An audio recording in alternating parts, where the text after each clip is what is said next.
Hi friends, ಎಲ್ರಿಗೂ ನಮಸ್ಕಾರ. Welcome back to my YouTube channel. ಇವತ್ತಿನ ವೀಡಿಯೋನ ಸ್ಟಾರ್ಟ್ ಮಾಡೋದಕ್ಕಿಂತ ಮೊದಲು ಯಾರೆಲ್ಲ ನನ್ನ ಚಾನಲಿಗೆ ಸಬ್ಸ್ಕ್ರೈಬ್ ಆಗಿದ್ರೆ ಅವರಿಗೆಲ್ಲ ತುಂಬಾ ಥ್ಯಾಂಕ್ಸ್. ಹಾಗೆ ಸಬ್ಸ್ಕ್ರೈಬ್ ಆಗದಲ್ಲ ಯಾರೆಲ್ಲ ಹೊಸದಾಗಿ ವೀಡಿಯೋನ ನೋಡ್ತಾ ಇದ್ದೀರಾ ಪ್ಲೀಸ್ ಸಬ್ಸ್ಕ್ರೈಬ್ ಮಾಡಿಕೊಂಡು ವೀಡಿಯೋಸ್ ನೋಡಿ ಫ್ರೆಂಡ್ಸ್. ಹಾಗೆ ನಿಮಗೆ ಈ ವಿಡಿಯೋ ಸ್ವಲ್ಪನಾದರೂ ಇಷ್ಟ ಆದರೆ ಒಂದು ಲೈಕ್ ಮಾಡಿ, ಕಮೆಂಟ್ ಮಾಡಿ, ಹಾಗೆ ನಿಮ್ಮ ಫ್ಯಾಮಿಲಿ ಆ್ಯಂಡ್ ಫ್ರೆಂಡ್ಸಿಗೂ ಕೂಡ ಶೇರ್ ಮಾಡಿ. ಇವತ್ತು ನಾನು ಶುಕ್ರವಾರ ಮತ್ತು ಶನಿವಾರದ 2 ದಿನದ ಲಾಗ್ನ ಕೂಡ ಶೇರ್ ಮಾಡ್ತಾಯಿದ್ದೀನಿ. ನಾನು ಇವತ್ತು ಶುಕ್ರವಾರ ನೈಟ್ ಬಂದು ಮೊಳಕೆ ಹುರುಳಿ ಕಾಳು ಸಾಂಬಾರನ್ನ ಮಾಡ್ತಾಯಿದ್ದೀನಿ, ಬಸ್ ಸಾಂಬಾರು. ಇವಾಗ ಕಾಳು ಹುರಿಯೋದಕ್ಕೆ ಅಂತ ಈರುಳ್ಳಿನ ಕಟ್ ಮಾಡ್ತಾಯಿದ್ದೀನಿ. ಮೊಳಕೆ ಕಟ್ಟಿರೋ ಕಾಳು ತುಂಬಾ ಚೆನ್ನಾಗಿರುತ್ತೆ. ಆಲ್ರೆಡಿ ನಾನು ಕಾಳನ್ನು ಬೇಯಿಸ್ಕೊಂಡಿದ್ದೀನಿ. ಮೊನ್ನೆನೇ ಮೊಳಕೆನ ಕಟ್ಟಿಟ್ಟಿದ್ದೆ, ಮೊಳಕೆ ಎಲ್ಲ ಚೆನ್ನಾಗಿ ಬಂದಿತ್ತು. ಅದಕ್ಕೆ ಸಾಂಬಾರು ಮಾಡೋಣ ಅಂತ ಮಾಡ್ತಾಯಿದ್ದೆ. ಕಾಳೆಲ್ಲನೂ ಬೇಯಿಸಿದ್ದೀನಿ, ಚೆನ್ನಾಗಿ ಬೆಂದಿದೆ. ಈರುಳ್ಳಿ ಅಂತೂ ತುಂಬ ಅಂದರೆ ತುಂಬಾ ಖಾರವಾಗಿದ್ದಾವೆ, ಕುಯ್ಯೋದಕ್ಕಾಗಲ್ಲ. ಒಂದು ಈರುಳ್ಳಿ ಕುಯ್ಯೋದ್ರೊಳಗಂತೂ ಕಣ್ಣಲ್ಲಿ ನೀರು ಅಷ್ಟೊಂದು ಬಂತು.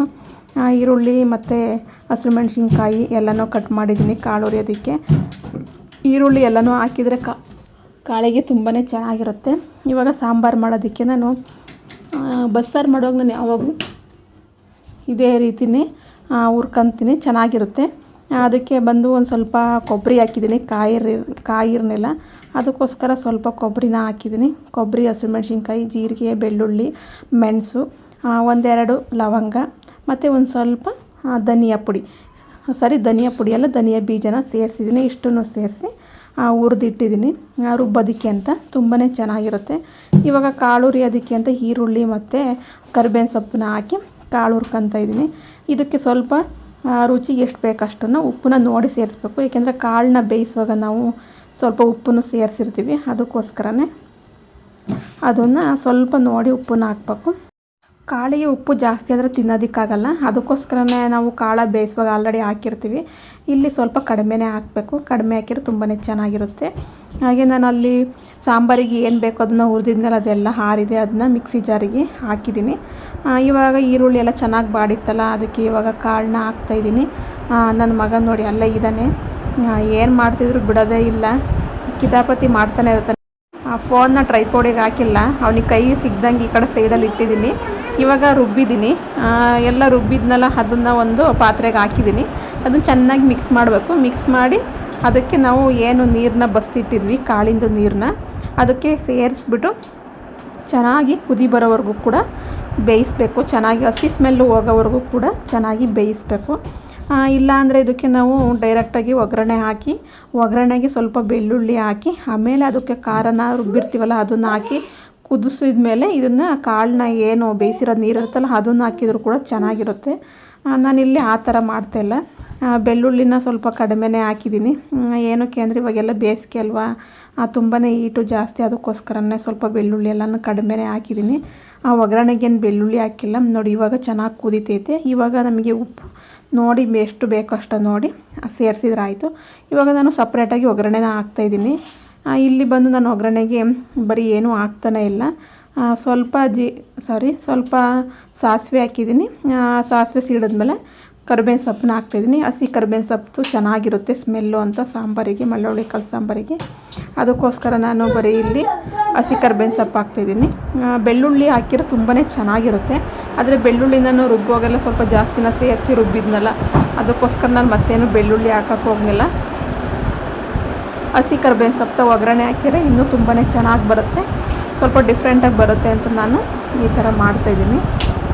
ಆದರೆ ನಾವೆಲ್ಲ ಬೆಳ್ಳುಳ್ಳಿ ಒಗ್ಗರಣೆ ಹಾಕಿಯೇ ಮಾಡೋದು, ಆದರೆ ನಾನು ಇವಾಗ ಸ್ವಲ್ಪ ಬೆಳ್ಳುಳ್ಳಿನ ಹಾಕ್ತಾಯಿಲ್ಲ.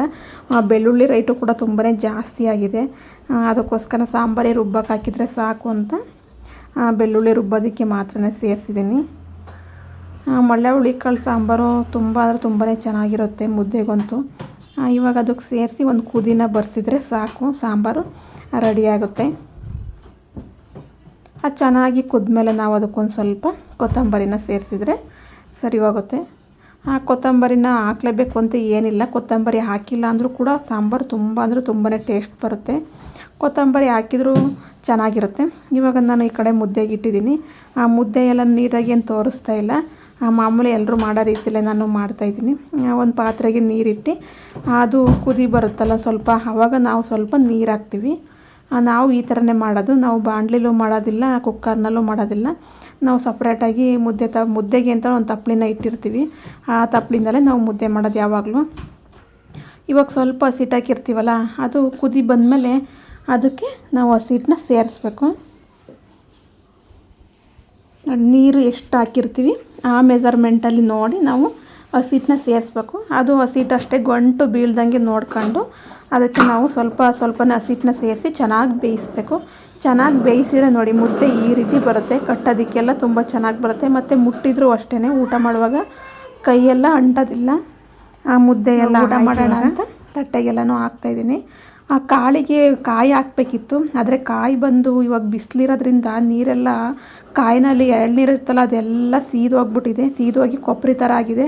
ಅದಕ್ಕೋಸ್ಕರ ಕಾಳಿಗೆ ನಾನು ಕಾಯಿನ ಹಾಕಿಲ್ಲ. ಕಾಳಿಗೆ ಕಾಯಿ ಹಾಕಿದರೆ ಮಾತ್ರ ತುಂಬಾ ಚೆನ್ನಾಗಿರುತ್ತೆ.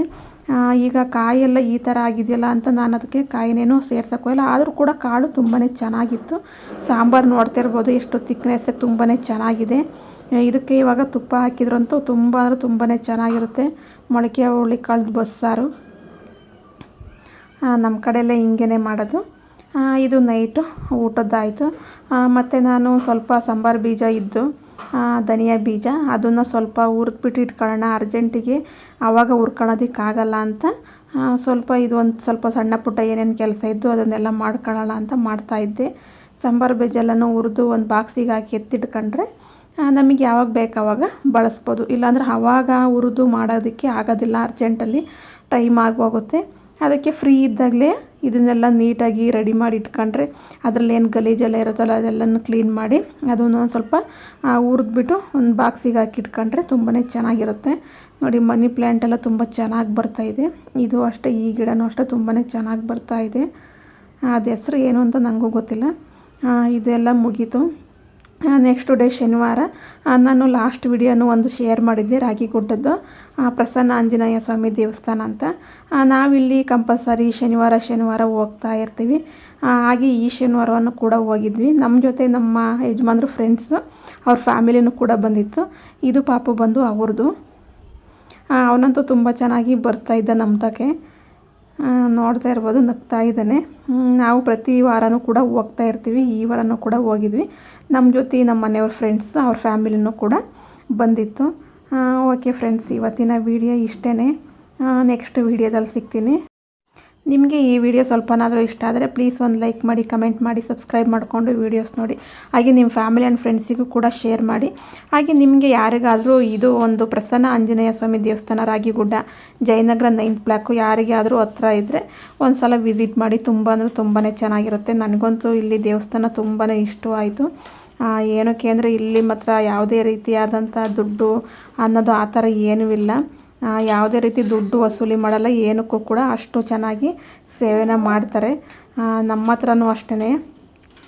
ಇಲ್ಲಿ ನೋಡ್ತಾ ಇರ್ಬೋದು ನನ್ನ ಮಗ ಇಲ್ಲಿ ಮೇಲಿಂದ ನೀರು ಬರ್ತಾ ಇದೆಯಲ್ಲ, ನನ್ನ ಮಗನೂ ಡ್ಯಾನ್ಸ್ ಮಾಡ್ತಾಯಿದ್ದಾನೆ. ಹಾಗೆ ನಮ್ಮ ಮನೆಯವ್ರ ಫ್ರೆಂಡ್ ಮಗನೂ ಕೂಡ ಡ್ಯಾನ್ಸ್ ಮಾಡ್ತಾಯಿದ್ದಾನೆ. ಇಲ್ಲಿ ಲಾಸ್ಟ್ ಹೋಗುವಾಗ ಗೇಟಲ್ಲಿ ಇದಿದೆ, ಮೇಲ್ಗಡೆಯಿಂದ ನೀರು ಬರೋ ಅಂಥದ್ದು ಹನುಮದಾರ ಅಂತ ಮಾಡಿದಾರಲ್ಲಿ ತುಂಬಾ ಚೆನ್ನಾಗಿದೆ. ಇದು ನನ್ನ ಮಗ ಅಂತೂ ಇದನ್ನು ನೋಡಿ ಅಂತೂ ನನ್ನ ಮಗ ತುಂಬಾ ಖುಷಿ ಪಡ್ತಿದ್ದಾನೆ. ಇವರೇ ನಮ್ಮ ಮನೆಯವರ ಫ್ರೆಂಡ್ಸು ಫ್ಯಾಮಿಲಿಯವರು. ಓಕೆ ಫ್ರೆಂಡ್ಸ್, ಬಾಯ್. ನೆಕ್ಸ್ಟ್ ವಿಡಿಯೋದಲ್ಲಿ ಸಿಗ್ತೀನಿ.